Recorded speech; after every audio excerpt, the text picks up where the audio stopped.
100 আসনে আলাদাভাবে বিএনপি এবং 2-1টা দল ছাড়া 100 আসনে যে জিতে আসার মতো ক্যান্ডিডেট বিএনপির বাইরে কয়টা দলের আছে এটাই আপনি চিন্তা করেন। খারাপ কাজ পৃথিবীর শুরু থেকেই বর্তমান পর্যন্ত আপনার খারাপ কাজকে সেটা দলের ভিতরে হোক, জাতির ভিতরে হোক, মুসলমানে হোক, হিন্দু হোক, কেউই ভালোভাবে নেবেন। এটা যদি খারাপ কাজ হয়ে থাকে সেটাকে খারাপভাবে নেবে, এটা কি আমি মনে করি। তবে আমি একটু ক্লিয়ার করি আপনাকে। অনেকে বলে ভোট কমে গেছে, কমে যাচ্ছে, অনেকে ক্ষমতার কাছাকাছি চলে আসে। আপনারাও কিন্তু এই সাংবাদিক যারা রয়েছেন আপনারাও কিন্তু বাংলাদেশের নাগরিক।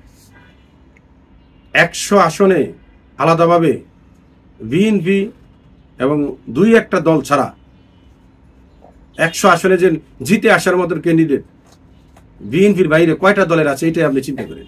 যে এলাকা ভিত্তিক জিতে আসবে অথবা কন্টেস্ট করবে 100 আসনের বেশি দল, 52টা দল আছে রাজনৈতিক দল। এখন ঢাকা কেন্দ্রিক পার্টি অফিস 52টারই আছে, কিন্তু জিতে আসার মতন এখনো বিএনপিতে তো একাধিক ক্যান্ডিডেট জিতে আসার মতন 2300 আসনে 1500-এর উপরে ক্যান্ডিডেট হয়েছে। আর অন্য আসনে যখন আপনি আলাদা করে দেখতে যান যে আপনি 100 ক্যান্ডিডেট দেন জিতে আসার মতন, যে দীর্ঘমেয়াদী রাজনীতি করছে, আন্দোলন সংগ্রামে ভূমিকা ছিল, তার সমাজে প্রভাব রাখছে। আমরা তো বিএনপির তো যারা রাজনীতি করতে আসছে তাদের তো একটা ব্যাকগ্রাউন্ড আছে, 17 বছর ফ্যাসিস্ট হাসিনা সরকারের আন্দোলন করছে বিরুদ্ধে এবং সমাজে ভূমিকা রাখছে। অনেকে দেখা যায় যে আগে এমপি মন্ত্রী ছিল, উপজেলা চেয়ারম্যান ছিল, অনেকেই তো ভূমিকা রেখে আসছে।